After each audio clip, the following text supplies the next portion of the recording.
Good morning everyone. Up to now we have discussed in this chapter about the endosteum, that is the male reproductive organ of the flower. हमने अभी तक इस chapter में mail reproductive organ जो होता है flower का उसके बारे में पढ़ा, दैट इज एंडोस्टियम, जो स्टेमन बियर करता है और जो उसका मेन ओरिजिन होता है पॉलन ग्लैंड, जो कि मेल गैमेट्स को बियर करते हैं।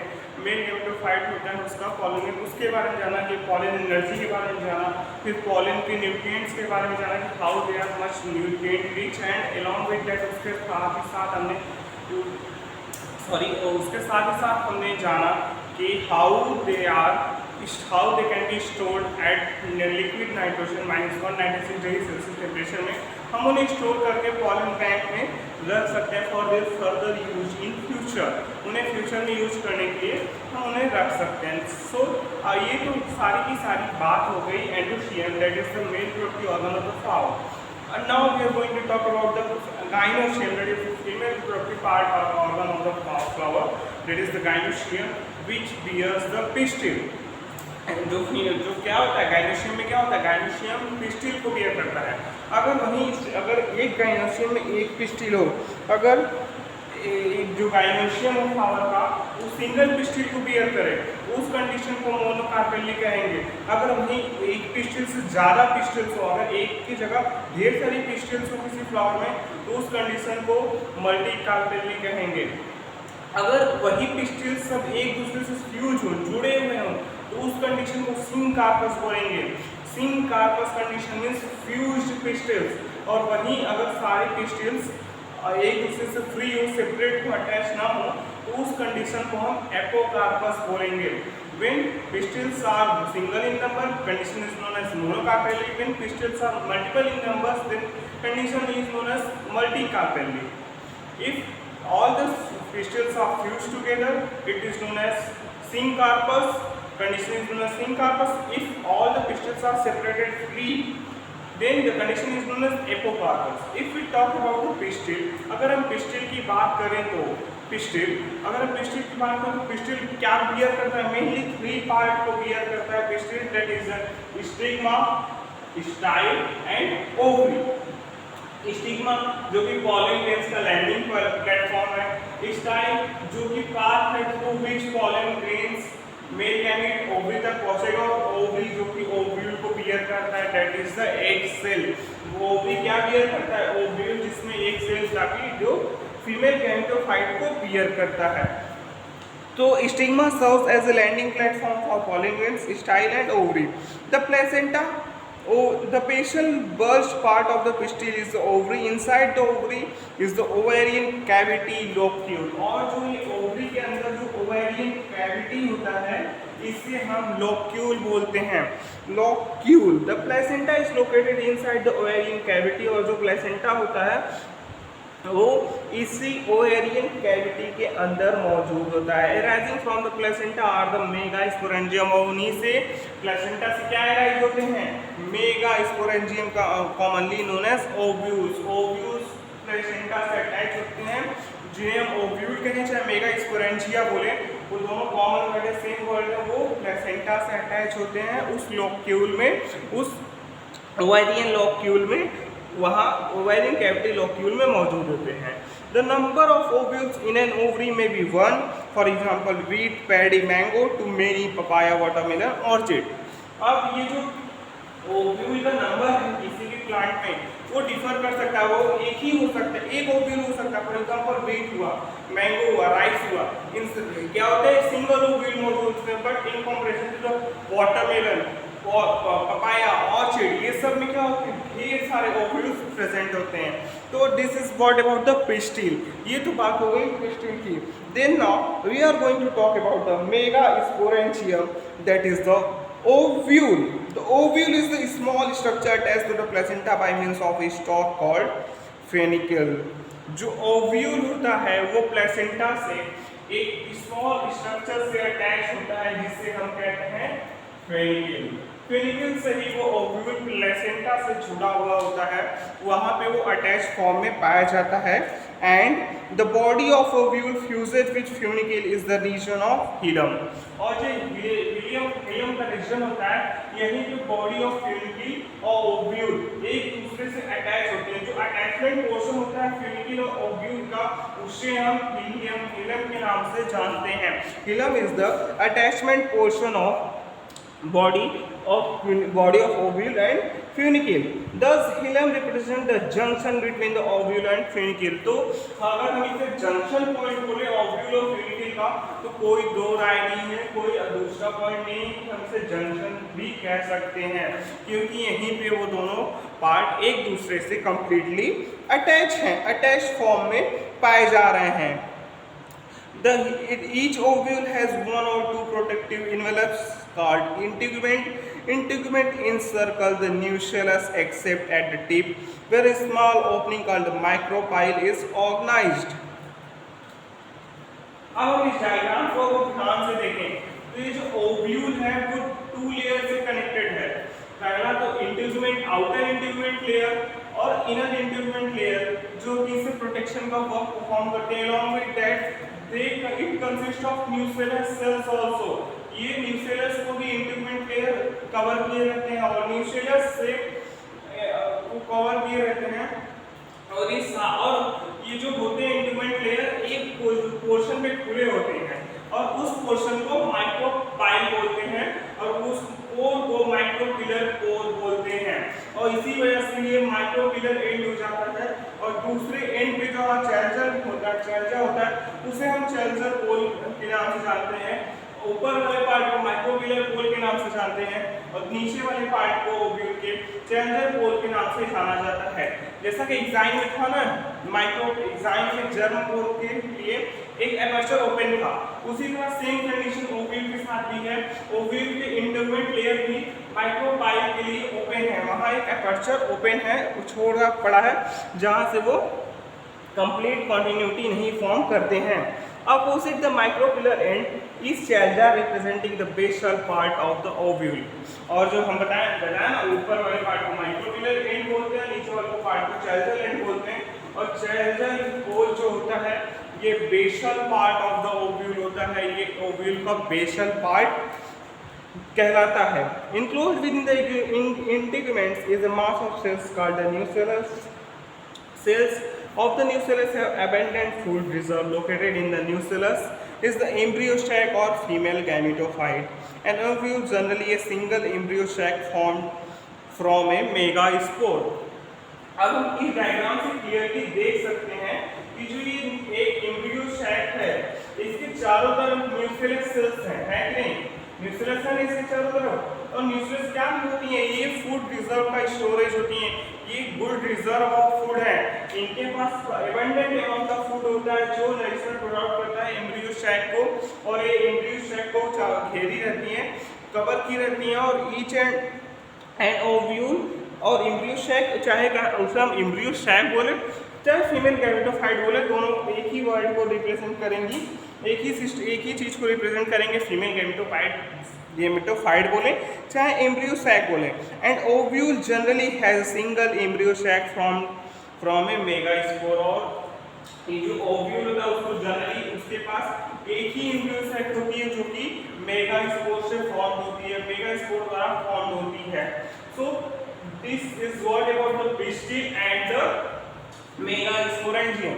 अभी तक हमने जितनी भी बातें डिस्कस की वो अबाउट द पिस्टिल थी, पिस्टिल के बारे में डिस्कस की, और एक ओव्यूल, सॉरी मेगास्पोरेंजियम चाहे ओव्यूल दोनों एक ही बात होती है, उसके बारे में डिस्कस की। Now we are going to talk about the megasporogenesis. Same like the gametogenesis, microsporogenesis, the definition of the megasporogenesis is the same. The formation of the megaspore is known as megasporogenesis. Megaspores का formation ही megasporogenesis कहलाता है। The formation of megaspores from the megaspore mother cell (MMC). Megaspore mother cell से megaspores का formation के process को ही हम megasporogenesis के नाम से जानते हैं। Ovule generally bears a single megaspore mother cell. Ovule जो होता है वो generally single megaspore mother cell को बियर करता है, और वही single megaspore mother cell after the meiotic division it is large nucleus में जो प्रेजेंट होता है एम्ब्रियो मेगास्पोर मदर, वो ओव्यूल वो generally single megaspore mother cell को बियर करता है, और it is large cell containing dense cytoplasm and prominent nucleus. होता क्या है, वो एक बहुत ही बड़ा सेल होता है जिसके पास डेंस साइटोप्लाज्म और एक प्रोमिनेंट न्यूक्लियस प्रेजेंट होता है। अलॉन्ग विद दैट वो मियोटिक डिवीजन को जाता है, एमएमसी जो है मियोटिक डिवीजन को करके मेगास्पोर डायड और मेगास्पोर टेट्राड का फॉर्मेशन करता है। Meiosis results in the production of 4 megaspore. जो मेयोटिक डिवीजन होता है उससे 4 मेगास्पोर फॉर्म होते हैं, जिन्हें हम मेगास्पोर टेट्राड के नाम से जानते हैं। Along with that we are now going to talk about the female gametophyte, that is the main part of the gynosium, that is the female gametophyte. In majority of flowering plants, one of the megaspore is functional while the other three degenerate. The functional megaspore develops into the female gametophyte embryo sac. This method of embryo sac formation from single megaspore is known as monosporic development.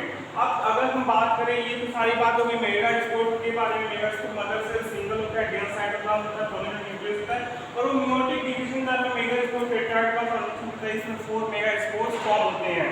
But generally in the female gametophyte region, mostly plants में 3 megaspore mother cells degenerate कर जाते हैं, वो उसी में dissolve हो जाते हैं, और single functional megaspore mother cell perform, जो ये सिंगल मेगास्पोर मदर सेल बचता है आफ्टर द डीजनरेशन, वही डेवलप करके एम्ब्रियो सैक का फॉर्मेशन करता है, फीमेल गैमेटोफाइट का फॉर्मेशन करता है।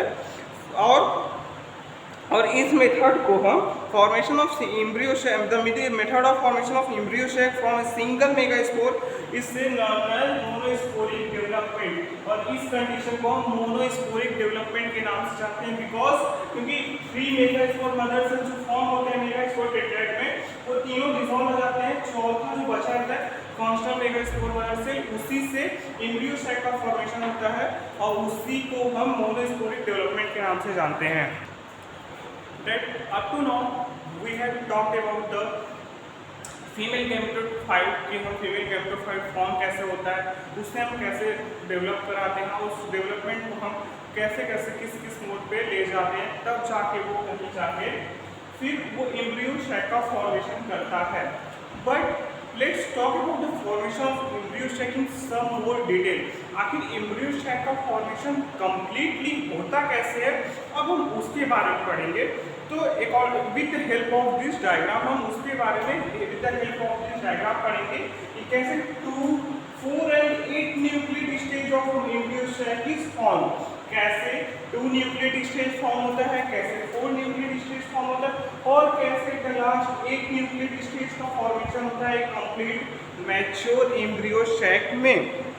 सो अगर हम बात करेंगे 2 nucleate stage, 4 nucleate stage and 8 nucleate stage की, तो ये जो हमने देखा था ना कि मेगास्पोर मदर सेल जो है मेगास्पोर टेट्राड का फॉर्मेशन करती है with the help of meiotic division, तो उसमें 3 मेगास्पोर जो होते हैं वो डीजनरेट कर जाते हैं। Only 1 megaspore mother cell perform the formation of embryo sac. सिर्फ एक मेगास्पोर से पूरे एम्ब्रियो सैक का फॉर्मेशन होता है। तो लेट्स स्टार्ट कि वो मेगास्पोर से एम्ब्रियो सैक का फॉर्मेशन होता कैसे है। तो megaspores divide mitotically to form 2 nuclei which move to the opposite pole. Firstly क्या होता है, मेगास्पोर जो होता है वो 2 न्यूक्लियाई को फॉर्म करता है, और वो दोनों न्यूक्लियाई कहाँ अपोजिट पोल्स पे चले जाते हैं, सेल्स के अपोजिट। ये पूरा अगर मान लीजिए ये पूरा है ये जो मेगास्पोर सेल बचा हुआ था, अगर ये सेल है वो, ठीक है, तो ये मेयोटिकली डिवीजन करके 2 सेल्स को फॉर्म करेगा, और दोनों सेल्स कहाँ जाएंगे अपोजिट एंड्स पे चले जाते हैं। एक माइक्रोपिलर पे चला जाता है तो दूसरा जेल एंड पे चला जाता है।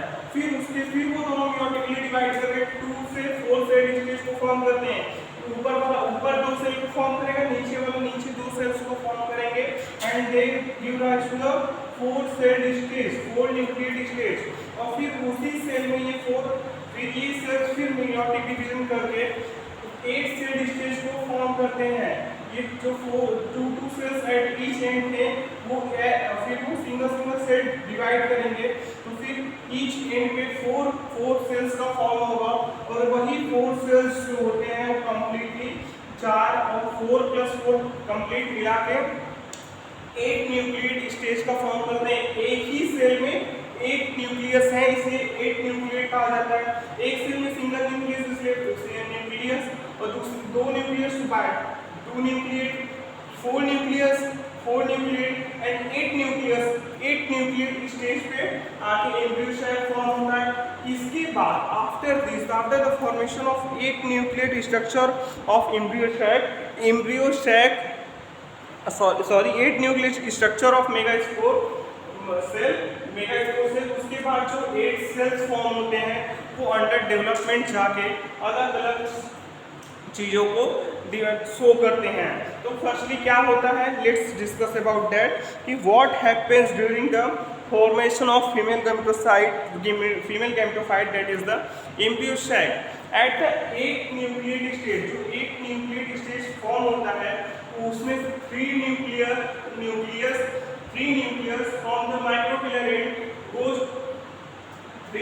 from the micropillar end form the egg cell and synergid. Along with that, this bond together is known as egg apparatus. 3 nucleus and micropillar end form the egg apparatus, and 1 nuclei from micropillar end and 1 nuclei from channel end come to the middle of the cell. वो cell के centre में आके polar nuclei का formation करते हैं and the 3 remaining cell at the channel end forms the antipodal cells. और जो 3 sales बचे रह जाते हैं चैनल एंड में वो किसका फॉर्मेशन करते हैं, एंटीपोडल सेल का फॉर्मेशन करते हैं। सो हमने क्या समझा, जो 3 सेल्स माइक्रोपिलर एंड दोनों एंड पे चैनल एंड और माइक्रोपिलर एंड दोनों पे 4 न्यूक्लियाई हैं, 4 न्यूक्लियाई माइक्रोपिलर एंड पे भी हैं, 4 न्यूक्लियाई एंड चैनल एंड पे भी। तो 3 न्यूक्लियाई 4 में से 3 न्यूक्लियाई जो है माइक्रोपिलर एंड की वो एक एपरेटस को फॉर्म करती हैं। एक एपरेटस क्या बियर करता है, एक एपरेटस में 2 न्यूक्लियाई सिनर्जिस्ट का फॉर्मेशन करती हैं और 1 न्यूक्लियाई एक सेल का फॉर्मेशन करती है। और जो चैनल एंड पे 4 न्यूक्लियाई होते हैं उसमें से 3 न्यूक्लियाई एंटीपोडल सेल्स का फॉर्मेशन कर देती हैं। तो जो दोनों साइड्स पे चैनल और माइक्रोपिलर एंड पे एक न्यूक्लियस बची होती है, एक न्यूक्लियाई बची होती है, वो माइग्रेट कर जाती है, वो मूव कर जाती है सेंटर ऑफ द सेल में, वो मूव करके सेल के सेंटर में आ जाती है और वहाँ वो पोलर न्यूक्लियाई के नाम से जानी जाती है। वहाँ वो किसके नाम से जानी जाती है, polar nuclei. The remaining 2 nuclei called polar nuclei are situated below the egg apparatus in the egg large central cell. वो कहाँ situated होती हैं, in the center of the cell, egg apparatus के नीचे center of the cell में situated हो जाती हैं, उसे हम polar nuclei कहते हैं।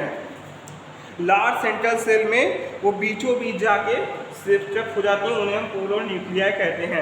There is characteristic distribution of the cells within the embryo sac. 3 cells group together at the micropylar and constitute the egg apparatus. तो जो यहाँ पे there is characteristic distribution of cell within the embryo sac. जो ये embryo sac है इनमें जो sales का डिवाइडेशन है वो कुछ कैरेक्टरिस्टिक्स के साथ होता है, कुछ कैरेक्टरिस्टिक्स बियर करके वो सेल डिवाइड करके सेल्स कुछ एक जनरल स्ट्रक्चर का फॉर्मेशन करती हैं। 3 cells at the micropylar end form the egg apparatus. जो 3 सेल होती हैं वो माइक्रोपिलर एंड की जो 3 सेल होती हैं वो एग एपरेटस का फॉर्मेशन करती है। और egg apparatus consist of 1 egg cell and 2 synergid cell. Egg apparatus consists of 1 egg cell and 2 synergid cell, and the synergids have special cellular thickening of micropillar tip called filiform apparatus, which play an important role in guiding the pollen tube into the synergids. जो ये synergids होती हैं, जो ये synergid cells होती हैं ये है ना दोनों सिनर्जिड सेल, ये बहुत ही थिक होती हैं, बहुत ही मोटी होती हैं, थिक होती हैं, और उनके माइक्रोपिलर एंड के पास फिलीफॉर्म apparatus नामक स्ट्रक्चर फॉर्म होते हैं, स्ट्रक्चर्स पाए जाते हैं। फिलीफॉर्म स्ट्रक्चर, माइक्रोपिलर टिप पे एक स्ट्रक्चर होता है जिसे हम फिलीफॉर्म apparatus के नाम से जानते हैं। ये filiform apparatus plays an important role. Filiform apparatus at the micropillar tip of synergid cell plays the important role in guiding the pollen tube to enter in the ovule or embryo sac. ये कौन सा function perform करती है? Filiform apparatus present होते हैं at the micropylar tip of synergids, जो synergids के micropylar tip पे प्रेजेंट होते हैं, वो हेल्प करते हैं पॉलन ट्यूब को, गाइड करते हैं ताकि वो इजीली एंटर कर सके एक सेल तक। वो पॉलन ट्यूब को गाइड करते हैं कि पॉलन ट्यूब पूरे एक से apparatus से एक एम्ब्रियो सेक्शन होते हुए फिलीफॉर्म apparatus के थ्रू ही एंटर कर सके एम्ब्रियो सैक में, और वो एक सेल से जाके फ्यूज कर सके। तो filiform apparatus plays a major role in guiding the pollen tube to enter in the embryo sac. Embryo sac में इंटर करने के लिए जो फिलीफॉर्म apparatus होते हैं वो गाइड करते हैं, एक मेजर रोल प्ले करते हैं। और the 3 cells at the chalazal end are called as antipodals, और जो 3 सेल्स होते हैं चैल्जल एंड में उन्हें हम एंटीपोडल सेल्स के नाम से जानते हैं। Along with that, the large central cell as mentioned earlier has 2 polar nuclei, और जो लार्ज बीच वाला सेंट्रल सेल बचता है, जो बहुत ही बड़ा हिस्सा होता है, वो क्या बियर करता है? 2 polar nuclei को बियर करता है। Thus, a typical angiosperm embryo sac at this maturity, so 8 nucleate is 7 celled. तो इस कंडीशन में ये जो टिपिकल एम्ब्रियो सैक होता है वो इस मैच्योरिटी के कंडीशन में 8 न्यूक्लिएट 7 सेट कंडीशन को बियर करता है। इसके पास 8 न्यूक्लियस होते हैं और 7 सेल्स फॉर्म होते हैं at the maturity of the embryo sac. Up to now we have discussed about the formation of embryo sac in detail, कि हमने डिटेल में ये जाना कि एम्ब्रियो सैक कैसे फॉर्म होता है, एम्ब्रियो सैक कब मैच्योर होता है। Embryo sac matures at 8 nucleate and 7 cell stage. Embryo sac 8 nucleate और 7 सेल स्टेज पे जब पहुंचता है तब वो मैच्योरिटी को गेन करता है, तो वो मैच्योर एम्ब्रियो सैक कहलाता है। आफ्टर, ये तो बात हो गई फीमेल गैमेटोफाइट की, ठीक है। इसके बाद after the female gametophyte formation हो गया, फीमेल गैमेटोफाइट का भी फॉर्मेशन हो गया, मेल गैमेटोफाइट का भी फॉर्मेशन हो गया, that is known as pollen grain. Pollen grain का भी फॉर्मेशन हो गया, अब एम्ब्रियो सैक का भी फॉर्मेशन हो गया। अब फ्लावर में दोनों पार्ट तो फॉर्म हो गए, बट अब इसके बाद क्या टॉपिक आएगा कि अब एम्ब्रियो वो पोलन ग्रेन जो फॉर्म हुआ है मेल गैमेटोफाइट, वो एम्ब्रियो सैक फीमेल गैमेटोफाइट तक पहुंचे कैसे। तो इसके लिए for the transport of pollen grains to the embryo sac there is the term which is known as pollination. Embryo sac pollen grains को एम्ब्रियो सैक तक जाने के लिए उस बीच में एक टर्म आता है जिसे हम पॉलिनेशन कहते हैं। Then what is pollination? Pollination is the mechanism to achieve this objective. Transfer of pollen grains to the stigma of a pistil is termed as pollination. Pollination क्या है? Pollination is the process of transfer of pollen grains to the stigma of a pistil. Pollination is the process of transfer of pollen grains to the stigma of a pistil. Flowering plants have evolved an amazing era of adaptation to achieve the pollination. They make use of external agents to achieve the pollination. Pollination, flowering plants जो होते हैं वो pollination की एक बहुत ही बेहतरीन technique का इस्तेमाल करते हैं, और बहुत ही बेहतरीन टेक्निक का इस्तेमाल करके वो पॉलिनेशन प्रोसेस को ऑफर करते हैं। और वो किससे? वो with the help of external agents, वो एक्सटर्नल एजेंट्स की मदद से अपने पॉलिनेशन प्रोसेस को कंप्लीट करते हैं। With the help of external agents flowers perform the process of pollination. Flowers perform the transfer of pollen grains to the stigma of any other flower। और वो pollination किसकी मदद से करते हैं? With the help of external agents. और वो external agents कुछ भी हो सकते हैं, एयर, वाटर, इंसेक्ट्स और एनिमल्स। पॉलिनेशन के लिए जो एक्सटर्नल एजेंट्स होते हैं वो एयर भी हो सकता है, वाटर भी हो सकता है, इंसेक्ट भी हो सकता है, एनिमल भी हो सकता है। वो एयर के थ्रू भी पॉलिनेशन हो सकता है, पॉलन ग्रेन्स एयर के थ्रू उड़ के भी जाके स्टिग्मा पे लैंड कर सकते हैं, या एयर थ्रू वाटर भी हो सकता है, वाटर के थ्रू फ्लो करके भी वो जाके स्टिग्मा तक लैंड कर सकते हैं। इंसेक्ट के साथ भी हो सकता है, जब कोई इंसेक्ट फॉर एग्जांपल हनी भी अगर ले लें, अगर वो किसी फ्लावर पे नेक्टर के लिए सेटअप होता है तो ये पॉलन ग्रेन्स उसके बॉडी पे स्टिक कर जाते हैं, स्टिकी नेचर होने के कारण। और वही इंसेक्ट, वही हनी भी जब दूसरे फीमेल फ्लावर पे जाके नेक्टर के लिए सेटअप होता है तो वे वहाँ से उसके बॉडी पे से लूज होकर स्टिग्मा पे लैंड कर जाते हैं। और एनिमल्स के थ्रू भी, जब आप कभी किसी बाग में सैर करिए, अगर आप जा रहे हैं बाग में से किसी बगीचे में से किसी खेत में से, तो जो फ्लावर्स होंगे उसको अगर आपके हैंड से टच हुए, किसी बॉडी पार्ट से टच हुआ, तो उस पर जो पॉलन ग्रेन्स आपके बॉडी पार्ट पे टच स्टिक हो जाएंगे। और फिर आफ्टर स्टिकेशन जब वो दूसरे प्लांट पे, मतलब आप जब किसी फीमेल फ्लावर के पास से गुजरेंगे तो वो पॉलन ग्रेन्स उस पर लूज होकर लैंड कर जाते हैं।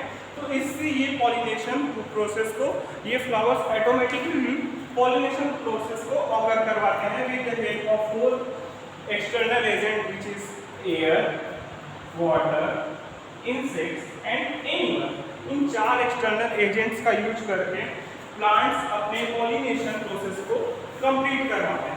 So in today's lecture what we have discussed, आज के लेक्चर में हमने क्या डिस्कस किया? आज के लेक्चर में हमने जाना अबाउट द वेगा गाइनोसियम के बारे में जाना।